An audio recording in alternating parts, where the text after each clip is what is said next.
Hi guys, this is Bindusri. Welcome back to my channel Bindu's world. నేనైతే room tour చేయబోతున్నానండి. 50 రూపీస్కి room ఎలా ఉంటుంది ఏంటి అనేది మీకు చూపిస్తాను. ఇక్కడ నుంచి ఇట్లా ఇట్లా వెళ్తే ఇది డోర్ అండి.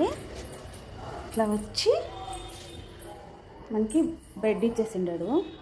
ఆల్రెడీ మెస్సీగా అయిపోయింది, ఏమనుకున్నద్దు. చిల్డ్రన్స్ అంతా ఉంటారు కదా. ఇట్లా తర్వాత ఒక చైర్ అంటే 50 రూపీస్కి వర్తా లేదో చెప్పండి.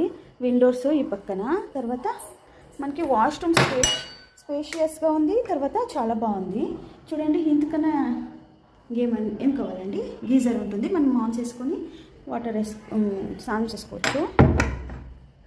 తర్వాత ఇక్కడ మిర్రర్ వచ్చింది. ఇట్లా వచ్చేసి ఇట్లా ఒక కబోర్డ్ లాంటిది వచ్చిందండి. ఇది వచ్చేసి కొన్ని థింగ్స్ ఇట్లా పెట్టుకున్నాను. ఇదండి. మీకు అందరికీ నచ్చిందా? నచ్చితే లైక్ చేయండి, షేర్ చేయండి, సబ్స్క్రైబ్ చేసుకోండి.